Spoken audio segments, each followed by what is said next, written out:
So we're going to go into Genesis. We're going to talk about, like we said last week, we're going to talk about Abraham.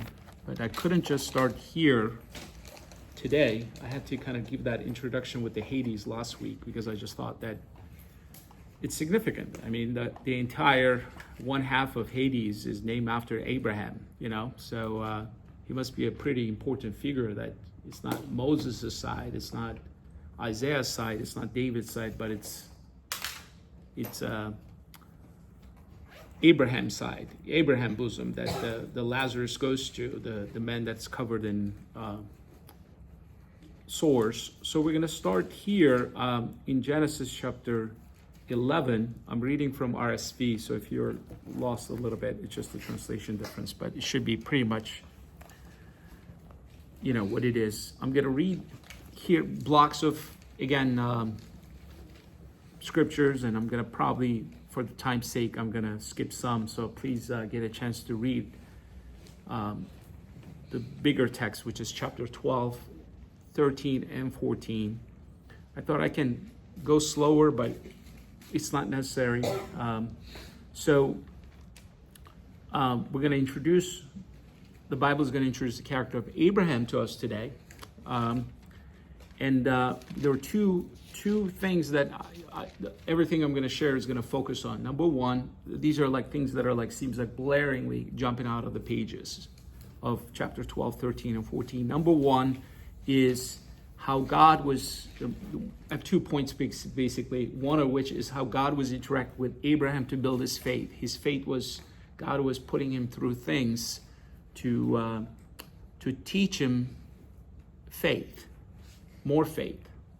In the New Testament, people were asking, increase our faith. Jesus says, if you have faith as small as a mustard seed, and then he talks about how this mustard seed becomes like the largest tree. So God picks Abraham, a man of faith, perhaps at certain level, but he has to work with him and teach him his ways so that he can become a bigger man of faith. And again, that's the number one blaring point that's coming out. And how is that relevant to us? God is going to do the same thing with us. He's going to take us, if we put ourselves into the journey as Abraham got on and walk with God, he will do the similar things with us so that our faith is also growing. Similar pattern with Abraham. And the second point I wanted to also in this 3 chapter I want to emphasize is how men of God looks down on riches. It's kind of like, I don't know if anybody says these kind of sentences together, how men of God do not value worldly wealth. And we're going to see it in Abraham. We're going to see the first point, how God takes him and increases his faith as he travels with him. And we're going to talk about how Abraham, our father, if you're the son of, he looks down on riches of this earth. So let's start reading it. Let me just start in chapter 11, verse 27. This is where we are introduced the story of Abraham. So I'm going to read it, verse 27 onwards. Now these are the descendants of Terah. Terah was the father of Abraham, Nahor, and Haran. Haran was the father of Lot. Haran died before his father, Terah, in the land of his birth, in Ur of the Chaldeans. And Abraham and Nahor took wives. The name of Abraham's wife was Sarah, and the name of Nahor's wife Milcah, the daughter of Haran, the father of Milcah and Ishak. And Sarah was barren, she had no child. Terah took Abraham, his son, and Lot, the son of Haran, his grandson, and Sarah, his daughter-in-law, his son Abraham's wife. They went forth together from Ur of the Chaldeans to go into the land of Canaan. But when they came to Haran, they settled there. The days of Terah were 205, and Terah died in Haran. So quickly I have to introduce the story here. You don't have to worry about all these relations. I'm going to simplify it for us. There are a lot of other things that can be discussed in the next 3 chapters. Please solicit me in private. There's tremendous treasures buried in the scriptures. I'm going to overlook many of them because of the time's sake, and our keep the Bible study kind of simple enough that everybody walks away without losing it. So there's a guy named Terah. He has 3 sons, right? We get that from this chapter. He has 3 sons, one of which is Haran, the other one is Nahor, and the other one is Abraham. So Terah is the father. There are 3 brothers. One of them dies in Ur. Where's Ur? Southern Iraq. There's still a place called Ur. It's a historic place. You can go there in southern Iraq. God tells them to leave there to go to the land of Canaan, but they can't just travel straight because it's desert, so they have to go through this fertile crescent, basically. They have to go toward Turkey before they can come down to Israel. And they stop at Haran. Haran means crossroad in the original language. So it's like the travelers are always passing, has to go through, so they just settle there. Their father, Terah, dies there. So God speaks to Abraham to go down into Canaan. One can ask the question, why did God ask to leave Ur? Couldn't he use him in Ur? Couldn't he ask him to go to Haran and just live there? Why Canaan? Again, I'm not going to answer the question, but for the interested parties, I'm soliciting your ear so that we can go back in private and talk about why Canaan. He had to go to Canaan. So there's like other things in the Bible, but we're not going to go into it today for the simplicity's sake. 12:1. Now the Lord said to Abraham, go from your country, your kindred, and your father's house to the land I will show you. And I'll make of you a great nation, and I'll bless you, make your name great, so that you will be a blessing. And I'll bless those who bless you, and him who curses you I'll curse. By you all the families of the earth shall bless themselves. This sentence right there, all the families of the earth will be blessed by you, is repeated not just for Abraham, it's repeated in Genesis 26:4 for Isaac, Genesis 28:14 for Jacob. That all the families of the earth will be blessed through Abraham, Isaac, and Jacob. If all the families of the earth are going to be blessed through them, that means the Tavit family is going to be blessed through them. The Bradley families are going to be blessed through them. And surely Zawokos and Drew family. All the families of the earth will be blessed through these guys. Question mark. How? What is it about these people that God says this language, uses these very words? He says, I'm going to increase you, make you a nation, and through you all the families of the earth will be blessed. Verse 4. So Abraham went as the Lord had told him, and Lot went with him. Abraham was 75 years old when he departed from Haran. Abraham took Sarai his wife, and Lot his brother's son, and all their possessions which they had gathered, and the person they had gotten in Haran. They set forth to go to the land of Canaan. When they had come to the land of Canaan, Abraham passed through the land of the place of Shechem to the oak of Moreh. At that time, the Canaanites were in the land. Then the Lord appeared to Abraham and said, to your descendants I will give you this land. So he built there an altar to the Lord, who has appeared to him.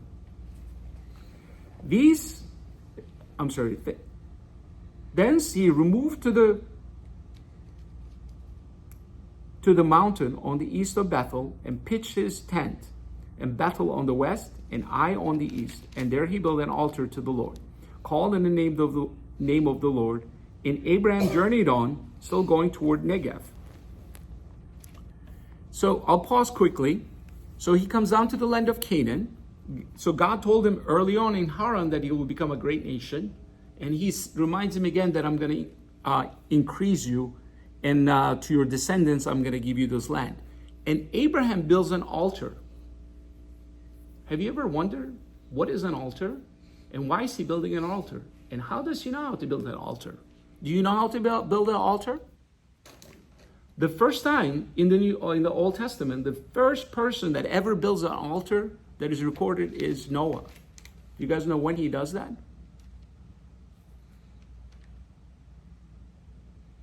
After the flood. After the flood, they come down out of the boat, and Noah actually builds an altar, and he starts sacrificing animals on it. And it says, the Bible says in chapter 8, and when the Lord smelled the pleasing odor, the smell was pleasing to the Lord. You're going to say, why an altar? Why an animal? I cannot answer, but it's pleasing to the Lord. How does Abraham know it? How does Abraham knows how to build an altar? And why is he building an altar? Why would anybody build an altar? If you start to ask these questions like, when would I build an altar? If I was in the land of Canaan, if I was building an altar, that means I'm going to sacrifice some animals. So like, it's very memorable. Have you ever thought about it? Your prayers are not as memorable. Sometimes you pray and you forget. But when you build an altar, physical thing, and you put an animal, it's like almost like this worship becomes solidified. It's like a memory. And again, there may be other purposes, but the Bible doesn't say that he was sacrificing animals, but we know that he does. You know why? When he's about to sacrifice his own son, the son is asking, where's the sacrifice, Dad? The Lord will provide, and they sacrifice the ram that they catch. So clearly he's sacrificing animals already. He knows that that pleases God. How does he know it? How does he know these things? Do you guys know the earliest literature ever written on the face of the earth? Anybody? So like the Greeks wrote, the people have wrote, poetries, whatever. What is the earliest written literature on the face of the earth? Supposedly the epics of Gilgamesh. Epic of Gilgamesh. Do you guys know what that is? Anybody heard of it? Anybody? Epic of Gilgamesh, it's a story. There are 15,000 fragments found. I don't know how many of them are complete, how many. The story has been told so many times, so they've found so many fragments everywhere around the Middle East. And the story is about this guy named Gilgamesh, a king perhaps. His enemy turns friend, and his friend dies. And he starts to question his mortality. And he hears that there's a guy who has survived the flood. There was a worldwide flood. In the story, that this man actually survived the flood, and that he is actually living, he is immortal. So he goes out to find him. I just simplified it. There's lots of fillers inside. Gilgamesh, the king of Gilgamesh, was a king of Ur. So does Abraham know the story? Yeah, very likely. He knows what took place. The whole world knew it. The flood story is everywhere among every human group. Why? The biggest news in the world. The whole world flooded. The guy came down from the boat. The animals came down, and they populated the earth. Abraham must have known it.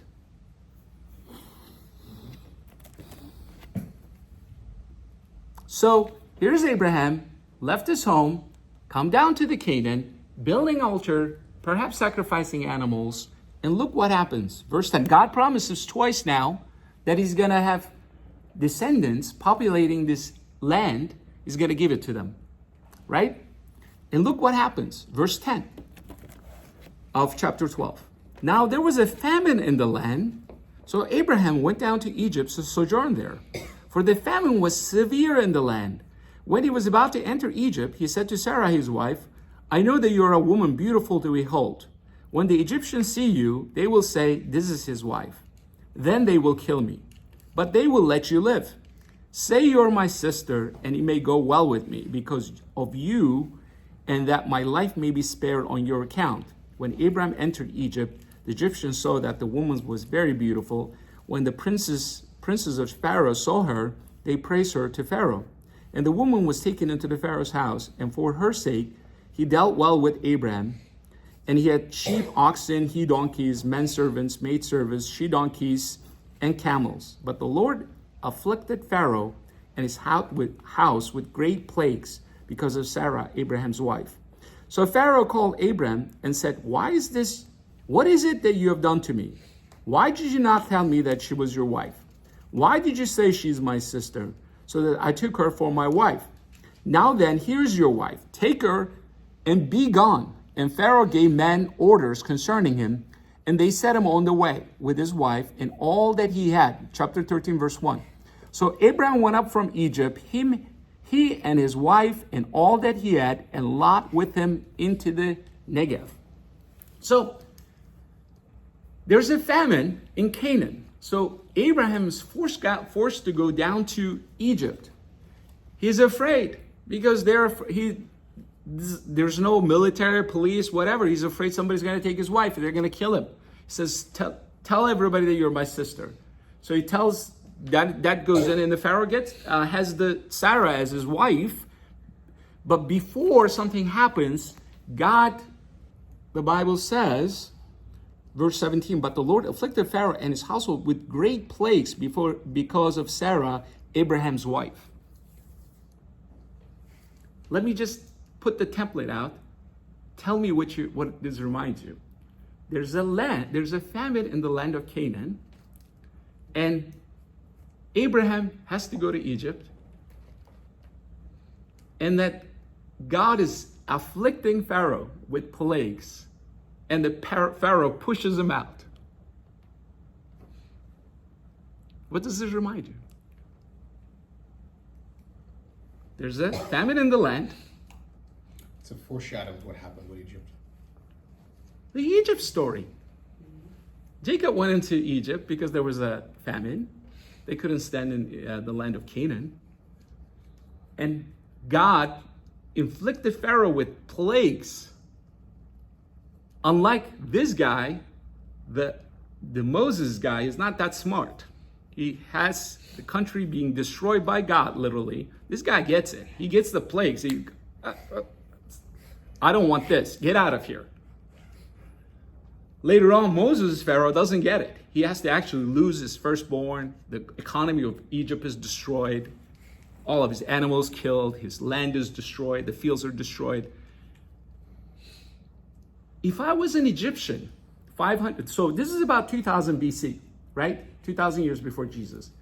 500 years later, when Moses and the Israelites, let's say, are told the story, hey, do you remember how our forefather, how the Pharaoh was afflicted with plagues, and God was working for our forefather and he was ejected?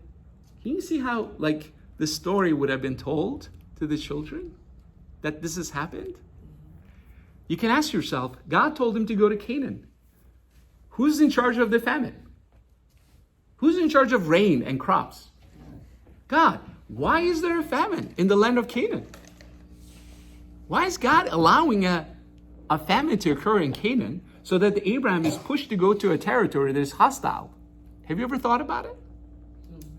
God is trying to teach Abraham, even though he told him twice that he's going to become a great nation before this, twice, Abraham still doesn't have, he's afraid. He tells his wife, look, I'm afraid. They're not going to let me live. Please do this for me. Even though God told him twice, your children are going to inherit this place. And he hasn't had a child yet. So he cannot see it yet.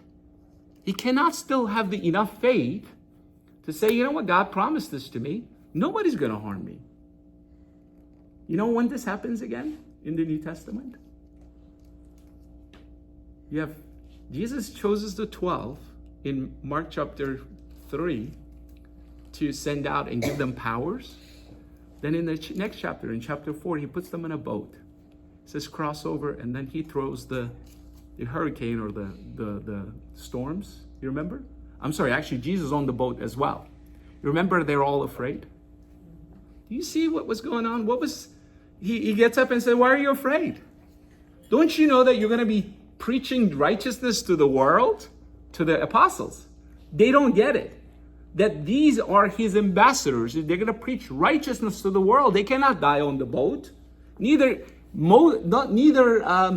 Abraham is going to be harmed.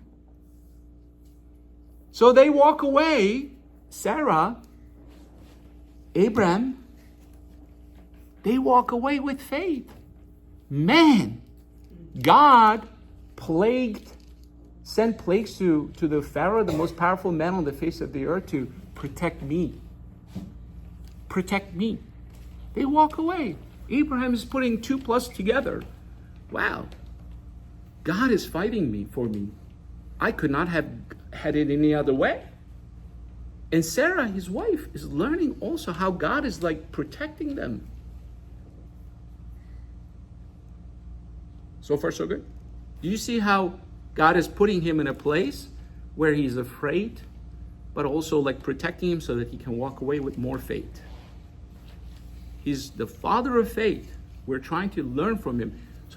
But if he did not respond to the call of God to go from Ur to Canaan, if he didn't get on to the ride, R-I-D-E, he would not have learned any of these things.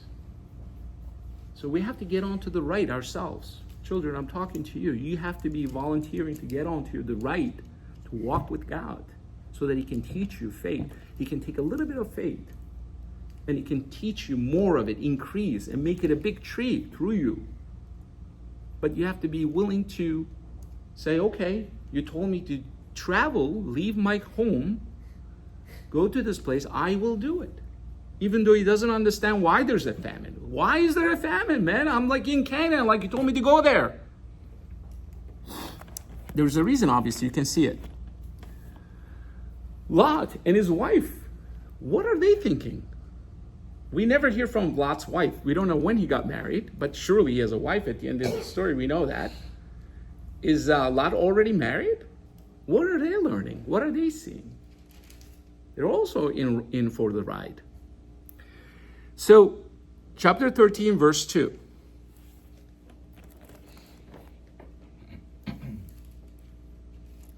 Abraham was very rich in cattle and silver and in gold, and he journeyed on from Negev as far as Bethel to the place where his tent had been at the beginning, between Bethel and Ai, to the place where he had made an altar at the first.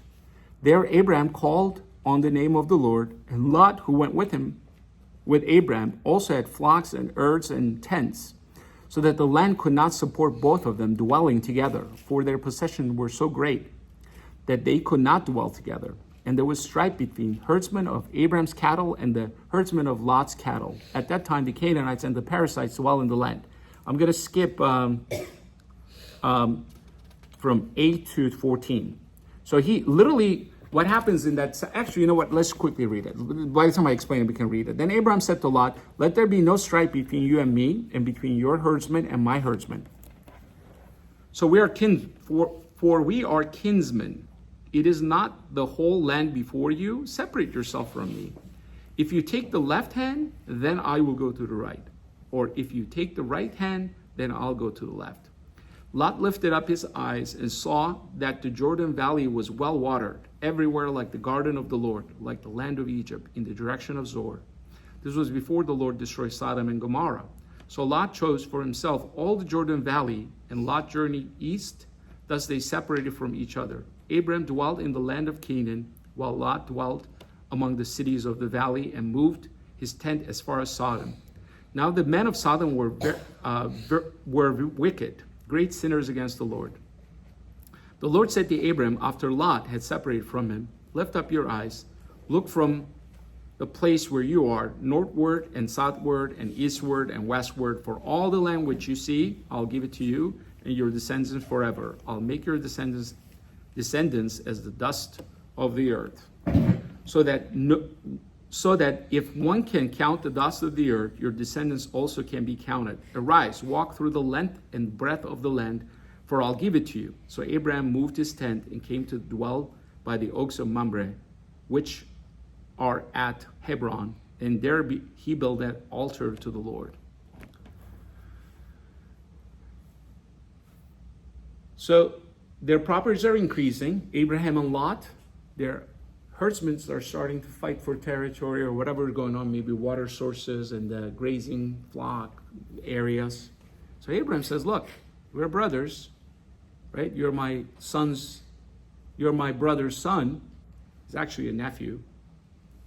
Why don't we separate? If you go that way, I'll go that way. If you go that way, I'll go that way. So he gives Lot the first choice. And the Lot picks the better choice. Have you ever wondered if you were in Lot's situation? I'll spin it. I'll spin a little. I'll give you a little story. One time I'm on an international flight.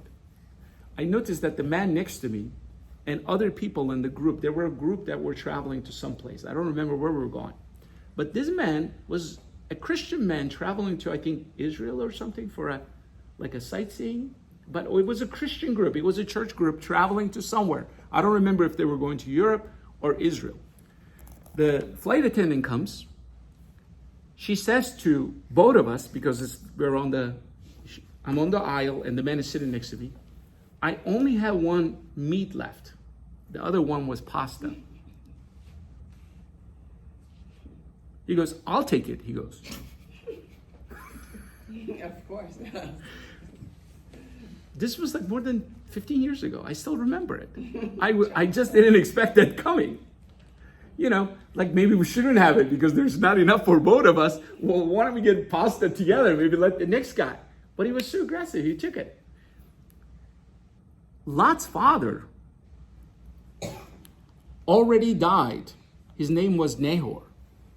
And Abraham took Lot as a son to care for him, perhaps.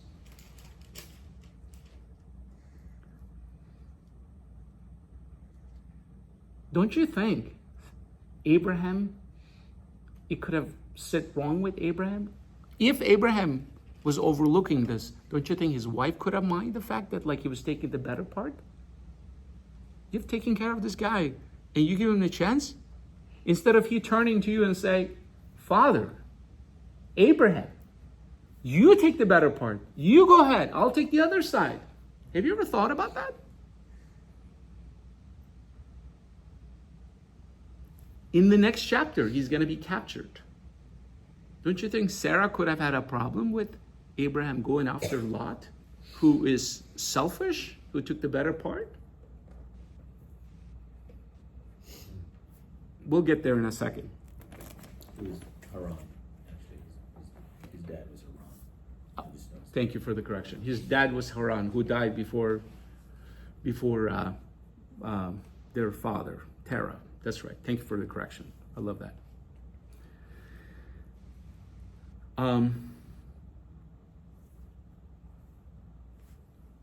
14, verse 1. In the days of Afrahel, king of Shinar, I'm going to actually simplify this part because there's a lot of reading.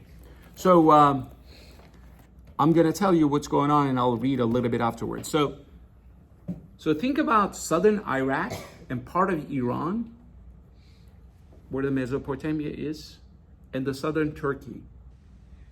The kings of those nations are coming. There are 4 of them. Are coming down to southern Israel against 5 kings. The 5 kings that are in the plains of Israel in the southern parts have been paying tribute for 12 years to this northern kings. They rebel on the 13th year, and the 4 kings from the north come down and basically fight.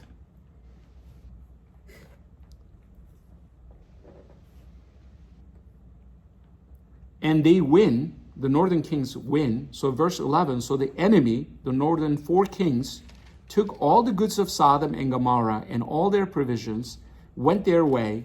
They also took Lot, the son of Abraham's brother, who dwelt in Sodom, and his goods, and departed.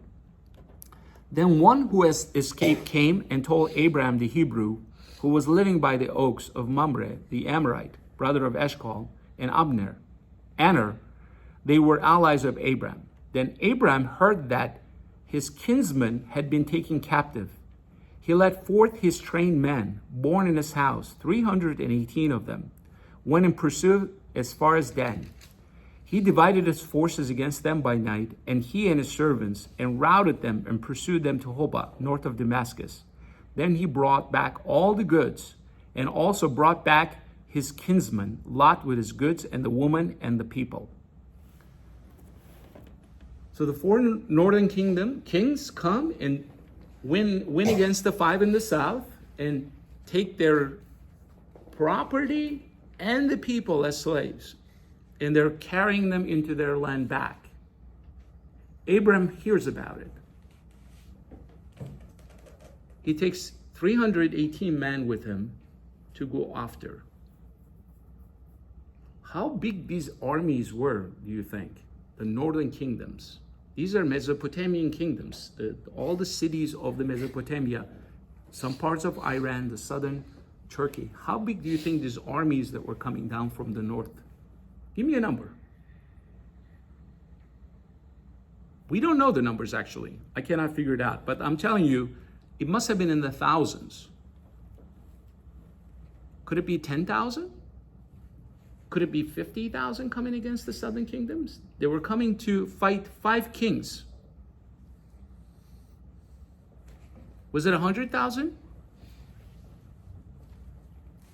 Where does Abraham get the guts to take 300 men and go after him? After the kings that actually defeated the southern kingdoms already, 5 kings. Where's Abraham getting this confidence?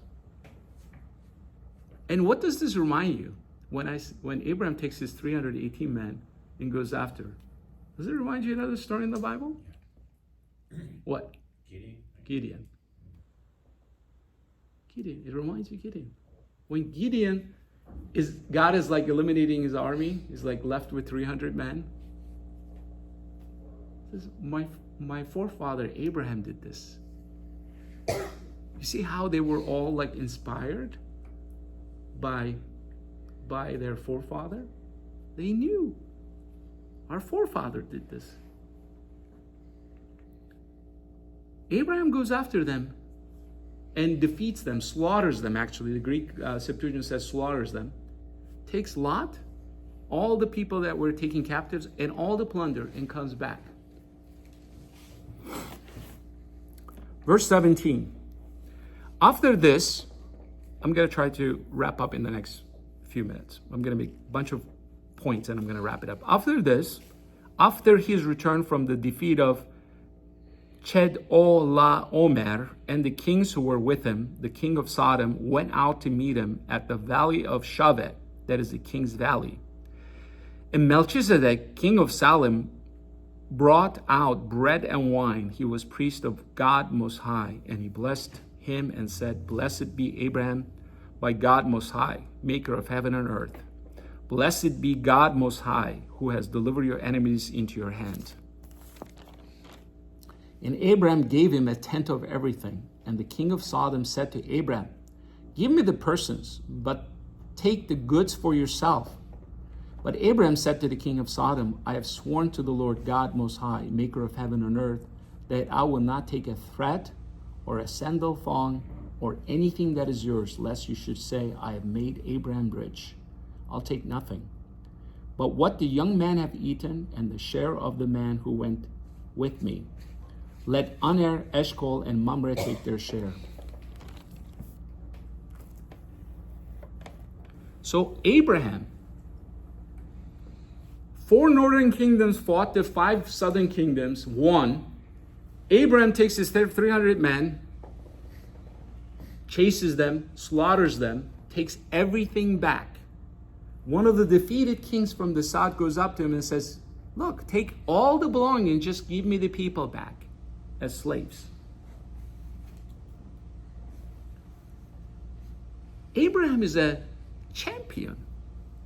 He is the strongest man in all that territory. They are the victors. He could have just put Sodom's king to death right in front of everybody.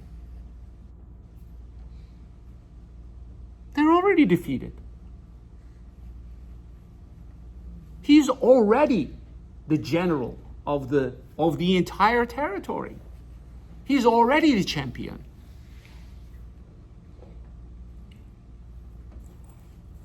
When we finish our prayer, Jesus told us to pray as such. He says, end like this.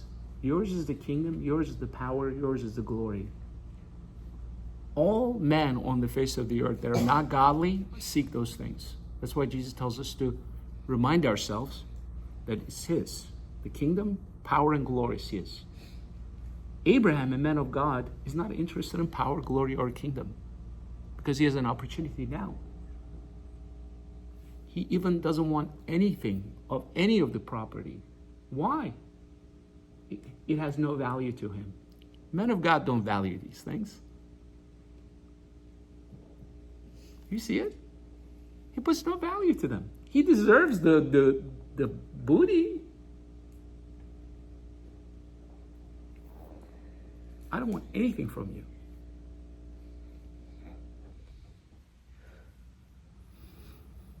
So when Zacchaeus from last week wants to give half of his possession and wants to make restitution to somebody who has cheated 4 times, return it by 4 times, he's a son of Abraham. He doesn't value these things.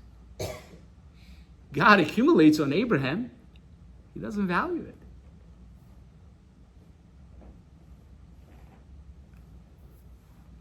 You guys see it?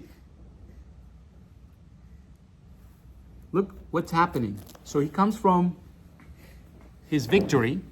He's met by a guy named Melchizedek. Verse 17, after his return from defeat of Chedorlaomer and his kings who were with him, the king of Sodom went out to meet him. It says in verse 18, and Melchizedek, king of Salem, brought out bread and wine. He was priest of the Most High, and blessed him and said, blessed be the Abraham by Most High, maker of heaven and earth. Blessed be the God Most High, who has delivered your enemies into your hand. You see the sentence so there's this fellow named Melchizedek. Melchi means king. Zedek means righteous, king of righteousness. His word actually means something. But he's also the king of Salem, which means peace. So he is a priest. He's a king of righteousness and peace. He goes up to Abraham, a victor, a general, a king, and presents bread and wine. Have you ever thought about those 2 things that he's showing up with? Who cares about a bread man? He's a victor. He's a champion. He's a general. The whole world has been devastated. He goes out and destroys the devastators. What would his bread do to a big shot like Abraham? Have you ever thought about it? Why not a spread? And why does Abraham gives 10% to him and honors him? He's honoring him. Do you see that? The champion of the world at the moment for this time is honoring the king of righteousness, king of peace, as if there's something going on that he has an insight into that we don't. And look what the man says to him. Blessed be God Most High, who has delivered your enemies into your hand. So who has delivered the enemies into Abraham's hand? According to this, who has done this? Who has delivered your enemies into your hand? Blessed be the Most High, who has delivered you. It's God. Abraham is reminded that, man, you didn't do it on your own. Don't think that you're some big shot. God has done this, just like the story of Gideon. But if you're Abraham and you come back from this event victorious, you're like, man, wow.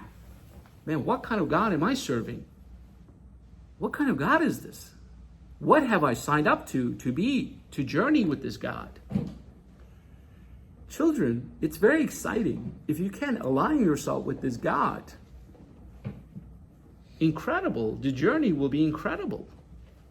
You will see things with your eyes. You're going to witness things. You're going to do things that you never thought is possible. And you're going to know it's all God. And who is he? Who is this God? The maker of heaven and earth. He is the God. He's the creator.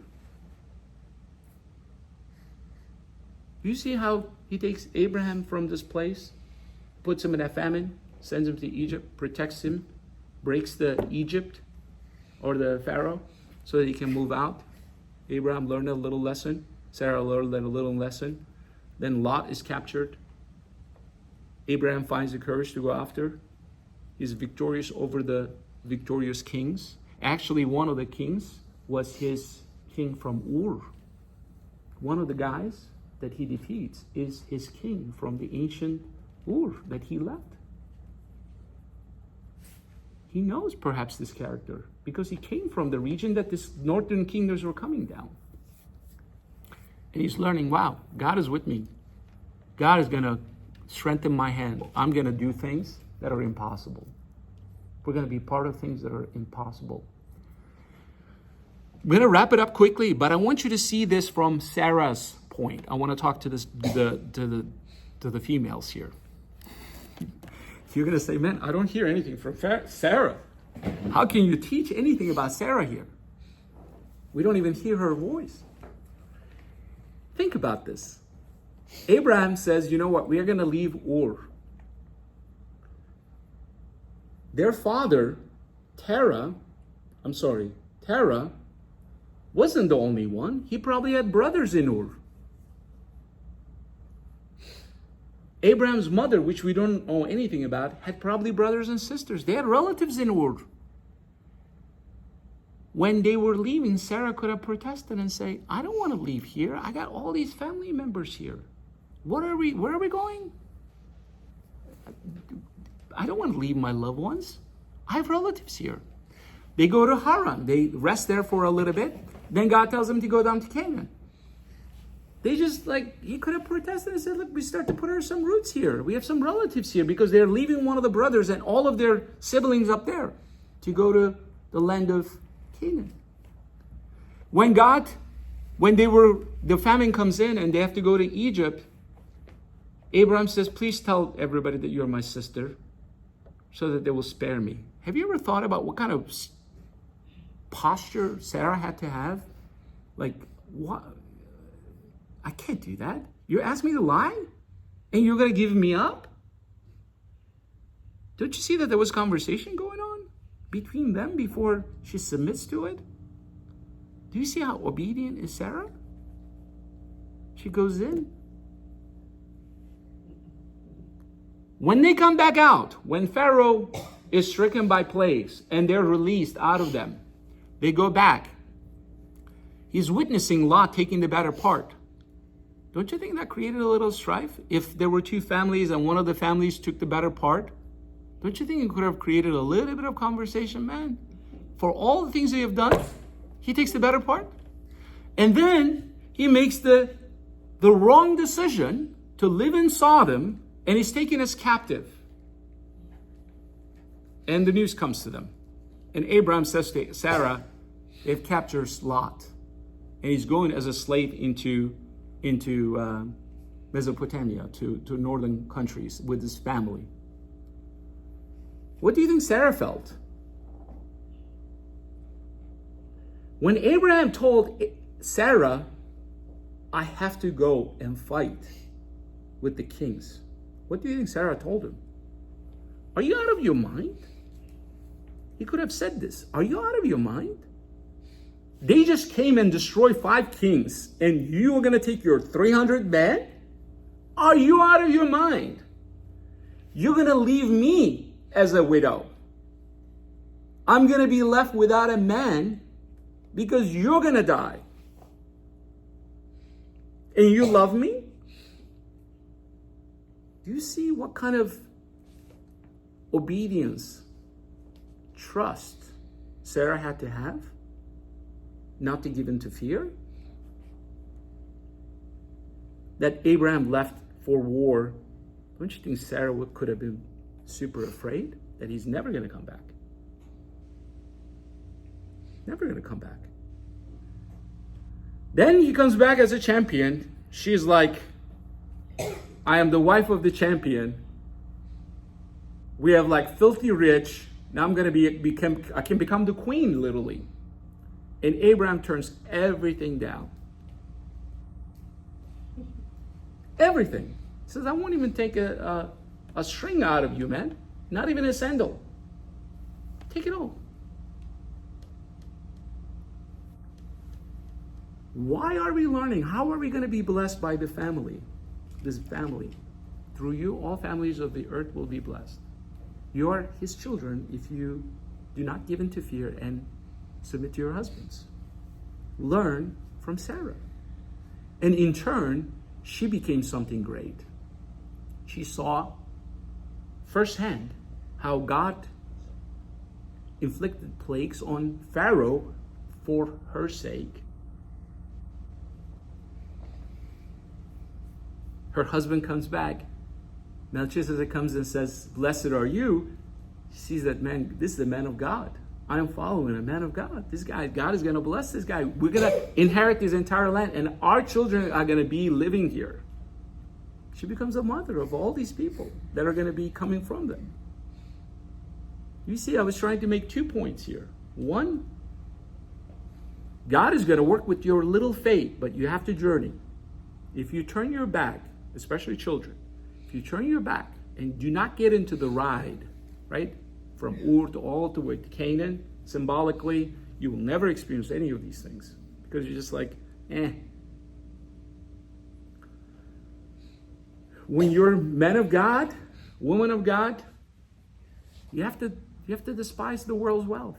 God may throw at you, but they don't have any value in your eyes. They don't have any value in your eyes. You don't value it.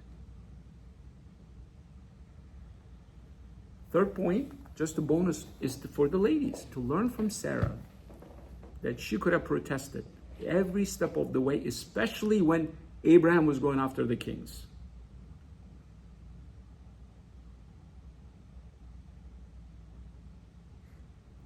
I'll conclude there.